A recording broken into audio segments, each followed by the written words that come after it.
class. Today we will learn Science Era Part 5, Chapter number 9, Pollution. Dear students, open your book and read with me.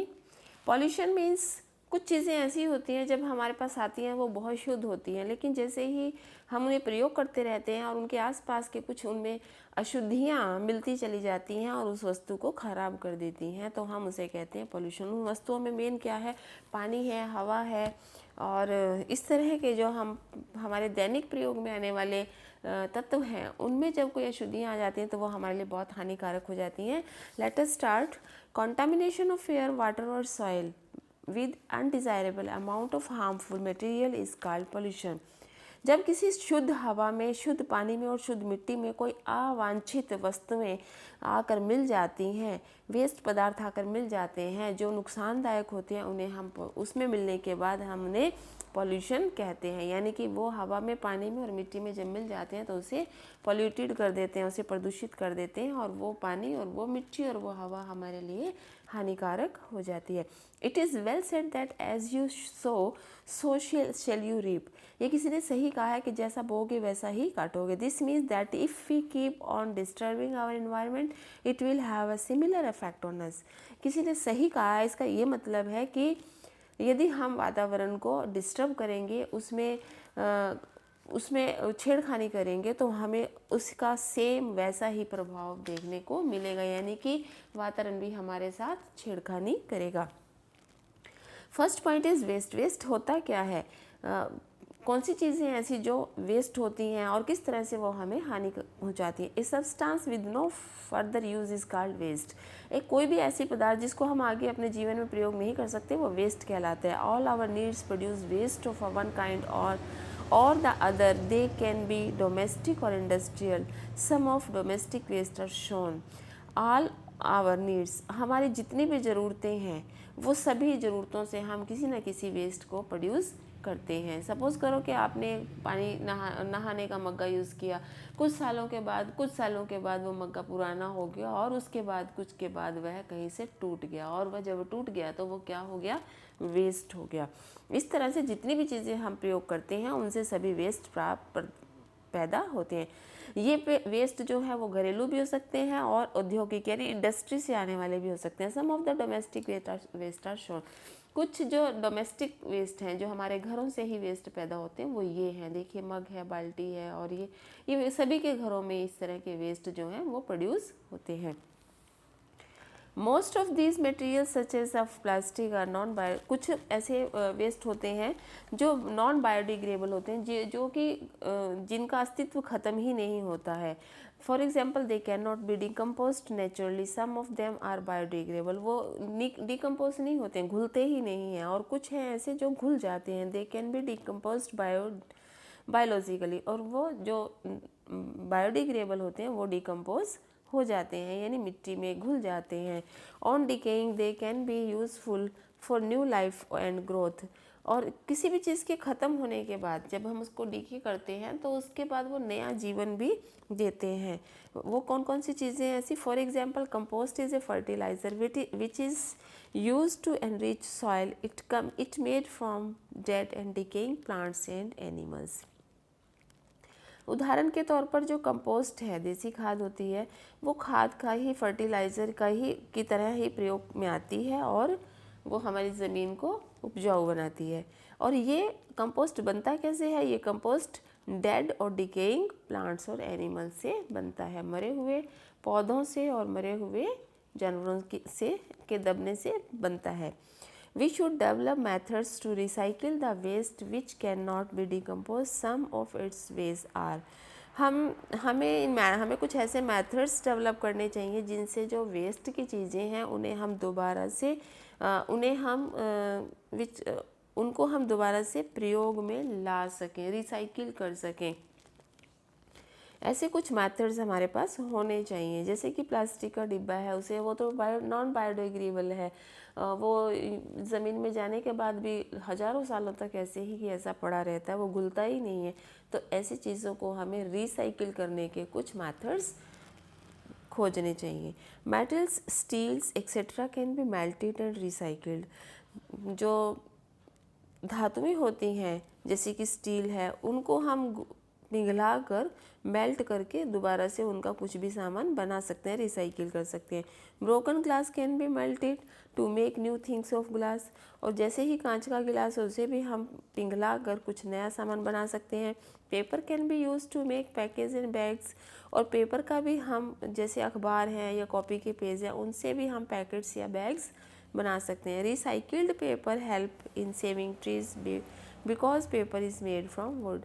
जब हम किसी अखबार से या copy के पेज से हम बैग या पैकेट्स बनाते हैं तो इस तरह से हम बहुत सारे पेड़ों को बचा रहे होते हैं। क्यों? क्योंकि पेड़ लकड़ी से बनते हैं और लकड़ी हमें पेड़ देते हैं। हम जितने कम पेड़ काटेंगे उतना ही हमारा एनवायरनमेंट जो है पोल्यूशन फ्री रहेगा।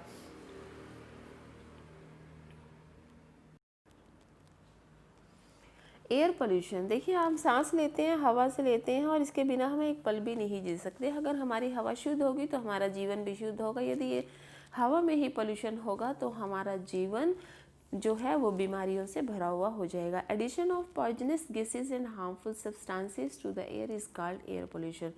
जब हवा में कुछ जहरीली गैसें आकर घुल जाती हैं तो हम उन्हें एयर पोल्यूशन कहते हैं। Air gets polluted by dust and smoke emitted by running automobiles and chimneys of factories.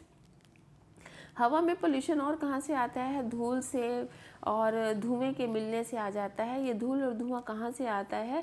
जब हमारे बहुत सारे संसाधन जो ट्रांसपोर्ट के मीन्स हैं जैसे ऑटो है, ऑटो रिक्शा है और बस है, कार है, स्कूटर है, मोटरसाइकिलें हैं, ट्रैक्टर है, ट्रक है, जब ये चलते हैं तो इनमें से बहुत सारा धुआं और डस्ट प्रोड्यूस होती है और वो सारा हवा में घुल जाता है। और इसी तरह से फैक्ट्रीज़ की जो चिमनीज़ हैं उनमें से बहुत सारा धुआं निकलता है, वो हवा में मिलकर हवा को पोल्यूट कर देता है। Some common air pollutants are carbon monoxide, carbon dioxide, dust, sulphur dioxide etcetera.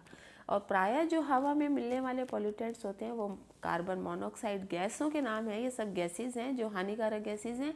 Carbon dioxide, dust, sulphur और डाइऑक्साइड, इसमें धूल में को छोड़कर बाकी सभी गैसेस के नाम हैं और जो हवा में मिलने से हवा को ख़राब कर देते हैं और यही एक प्रायः हवा में मिलने वाले पॉल्यूटेंट्स हैं। पॉल्यूटेंट्स वे होते हैं जो हवा में अशुद्धियाँ घुलती हैं, अशुद्धियों को हम पॉल्यूटेंट्स कहते हैं। सोर्सेज ऑफ एयर पोल्यूशन होने के साधन कौन कौन से हैं, किस किस माध्यम से हो जाता है? Burning oil, would, kerosene, petrol, diesel etcetera. जब तारकोल को जलाते हैं, लकड़ी जलाते हैं, मिट्टी का तेल जलाते हैं, पेट्रोल या डीजल जलाते हैं तो इससे हवा में पोल्यूशन आता है। आपको पता है जितने भी संसाधन हैं ट्रांसपोर्ट के वो सभी पेट्रोल और डीजल से चलते हैं, तो इसीलिए उनके चलने से हवा में जो धुआं मिलता है वो पोल्यूशन का काम करता है। स्मोक फ्रॉम फैक्ट्रीज, फैक्ट्री से जो धुआं बाहर निकलता है वो। एग्जॉस्ट गैसेस फ्रॉम ऑटोमोबाइल्स, जो ट्रांसपोर्ट के साधन हैं उनसे जो गैसें बाहर निकलती हैं वो हवा को गंदा कर देती हैं। Decaying animals and plants matter in garbage, और जो खुले में ही पशुओं को मरे हुए पशुओं को डाल देते हैं या ख़राब पौधों को डाल देते हैं, उनसे जो सड़न पैदा होती है उससे भी हवा में पोल्यूशन फैलता है। Next topic is effect of the air pollution. Effect क्या होता है? जब हवा में पोल्यूशन आएगा तो उसका क्या प्रभाव पड़ेगा? Polluted air is harmful and injurious to health, human health. जो पोल्यूटेड हवा होगी वो हमारे सेहत के लिए बहुत हानिकारक होगी। Some of the harmful effects of inhaling polluted air, कुछ इफ़ेक्ट्स हम बताएंगे पोल्यूटेड एयर के। Redness and irritation of eyes, जब हवा बहुत गंदी हो जाती है उसमें पोल्यूशन आ जाता है तो हमें क्या असर होता है? हम सारा दिन हवा में रहते हैं, हमारी आंखों में भी वही हवा टच होती है तो हमारी आंखों में इरिटेशन हो जाती है और इरिटेशन के कारण हमारी आंखें लाल हो जाती हैं। Choking sensation in the throat, गले में चॉकिंग हो जाती है, गला बंद हो जाता है, खरखराहट हो जाती है, रुक जाता है। Difficulty in breathing, bronchitis and asthma, हमें सांस लेने में दिक्कत आने लगती है, हमें ब्रोंकाइटिस और अस्थमा हो जाता है, जो ये दो बीमारियों के नाम हैं जिसमें कि सांस लेने में दिक्कत होती है। कफ एंड स्नीजिंग होती है, हमें खांसी हो जाती है, छींकें आनी शुरू हो जाती हैं। नेक्स्ट है water pollution. Addition of harmful waste in the water is called water pollution. इसके अलावा जब पानी में भी पॉल्यूटेंट्स आकर मिल जाते हैं, हार्मफुल पॉल्यूटेंट्स, हार्मफुल वेस्ट आकर मिल जाते हैं, तो वाटर पोल्यूशन हो जाता है, पानी में भी प्रदूषण आ जाता है। Industries are a major source of water pollution. Industries जो हैं, उद्योग धंधे, जो फैक्ट्रीज हैं, वो वाटर पोल्यूशन का सबसे मुख्य कारण है। Toxic households and industrial waste released into water bodies pollute them.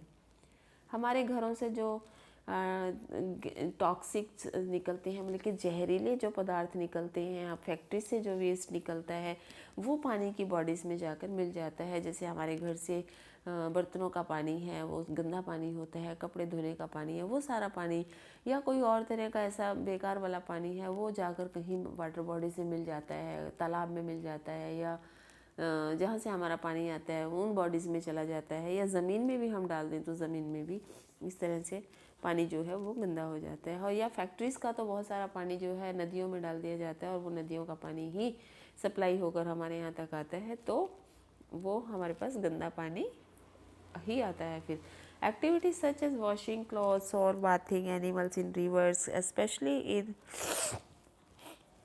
Rural area. कौन कौन से कामों से हमारे घर में गंदा पानी रहता है, जैसे हम कपड़े धोते हैं, नहाते हैं, पशुओं को नहलाते हैं नदियों में, खास तौर पर रूरल एरिया में, गाँवों में पशुओं को जोड़ आदि में नहलाते हैं। आल्सो कॉज वाटर पोल्यूशन, उसके कारण भी पानी में पोल्यूशन आता है। Drinking polluted water is root cause of many deadly waterborne disease. और गंदा पानी पीने से, पोल्यूटेड पानी पीने से ही हमारे शरीर में बहुत सारी बुरी बीमारियां लग जाती हैं। जो मेन कारण है हमारे शरीर में बीमारियों का वो पोल्यूटेड वाटर ही है। एसिड रेन, एसिड मतलब तेजाब। तेजाब क्या होता है? ये तो तेजाब आपने देखा ही, आप टॉयलेट्स क्लीन करते हो तो वो टॉयलेट की मैल को एकदम जला देता है, यानी कि वो एकदम ख़त्म करने वाला एक ऐसा सब्सटेंस है। ऐसे ही हमारी बॉडी में जब हम कुछ गलत मलत चीज़ें खा लेते हैं तो हमारी बॉडी में भी तेजाब बनता है, जो हमारी अनेक बीमारियों को जन्म दे देता है और कभी कभी उससे अल्सर भी बन जाता है। और इसी तरह से एसिड रेन होती है। अरे एसिड रेन देखिए कितनी खतरनाक होती है। When sulphur and nitrogen are burnt in air, जब हवा में सल्फर और नाइट्रोजन को जलाया जाता है, देयर ऑक्साइड्स आर प्रोड्यूस्ड, उनके जलने से जो धुआं निकलता है, जो ऑक्साइड्स बाहर निकलते हैं, these oxides are major air pollutants, वो हवा के मुख्य पॉल्यूटेंट्स होते हैं। They reach the upper atmosphere where they combine with water vapors to form their respective acids। और जब वो ये पॉल्यूटेंट्स हवा में ऊपर जाकर वाटर वेपर्स में घुल जाते हैं तो वो एसिड्स बनाते हैं। कौन से? सल्फ्यूरिक एसिड बनाते हैं और नाइट्रिक एसिड बनाते हैं। Eventually they fall on the earth as acid rain, और इस तरह से वे ज़मीन पर एसिड रेन बनकर गिरते हैं और इससे हमारी सॉइल जो है वो पॉल्यूट हो जाती है, हमारी सॉइल की उपजाऊ शक्ति वो ख़त्म हो जाती है। और इस तरह से आज हमने पॉल्यूशन चैप्टर पढ़ा। हमें पॉल्यूशन को ख़त्म करने के लिए अपने घर से शुरुआत करनी चाहिए। अपने वेस्ट को अलग जगह पर डालना चाहिए, प्लास्टिक के वेस्ट को, जहां वो रिसाइकिल हो सके। और हमें पानी और हवा को पोल्यूट करने से बचाना चाहिए। हमें अपनी मशीनरी को साफ़ सुथरा रखना चाहिए, उसमें से कम धुएं का प्रयोग करना निकले, कम से कम धुआं निकले, ऐसा हमें अपनी मशीनरी को रखना चाहिए। और फैक्ट्रीज़ को दूर दराज एरियाज़ में रखना चाहिए। उसकी वेस्ट मटेरियल को नदियों में ना डालकर कहीं ऐसे स्थान पर रखना चाहिए जहां वह हमारे पानी को गंदा ना कर सकें। और प्यारे बच्चों, इस तरह से हम जब पोल्यूशन फ्री लाइफ जिएंगे तो हम हेल्दी रहेंगे और हम अधिक सालों तक जीवित रहेंगे। Okay, have a nice day with pollution free life.